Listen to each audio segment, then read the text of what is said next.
नमस्कार दोस्तों, स्वागत है आपका टीवी 30 में। दोस्तों कहते हैं कि जुबान कंट्रोल में रहनी चाहिए और वास्तव में हमारे नेताओं की जुबान तो ज़रूर कंट्रोल में रहना चाहिए, क्योंकि विजय शाह जो एमपी के मंत्री हैं, यानी कि मध्य प्रदेश सरकार में जो मंत्री हैं विजय शाह, उनके साथ यही देखने को मिला।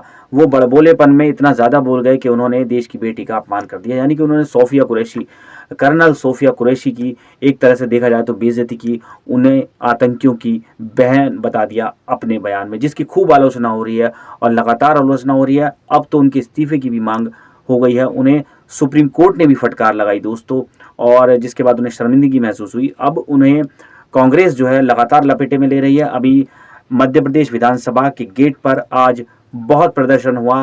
कांग्रेस के जो विधायक थे वो काले कपड़े पहन के आए और यहाँ लिख के आए कि मंत्री इस्तीफा दो, अमित शाह कह रहा हूँ, विजय शाह। और इस तरह से उन्होंने जो है वो बैठ गए बाहर और काफ़ी उन्होंने नारेबाजी की और उन्होंने कहा कि बीजेपी शर्म करो का नारा लगाया। इसके अलावा उन्होंने कहा कि विजय शाह इस्तीफा दो, विजय शाह इस्तीफा दो। इस तरह की उन्होंने इस्तीफे की मांग की और इस तरह से उन्होंने बीजेपी को भी लपेटा। बीजेपी के मुख्यमंत्री यानी कि जो मोहन यादव की सरकार है उसको भी लपेटा और कहा कि इनका इस्तीफा लिया जाना चाहिए। वहीं उन्होंने वहाँ के राज्यपाल हैं मंगू भाई पटेल, उनको भी जो है ज्ञापन सौंपा है और विजय शाह के इस्तीफे की मांग की है। दोस्तों वास्तव में विजय शाह ने जिस तरह की बयानबाजी की है वो बहुत ही शर्मनाक है और देश की सेना के लिए उन्होंने, क्योंकि वो देश की सेना है, देश की बेटी है, और इस तरह से उनके बारे में बोलना ये बहुत ही शर्म वाली बात है दोस्तों।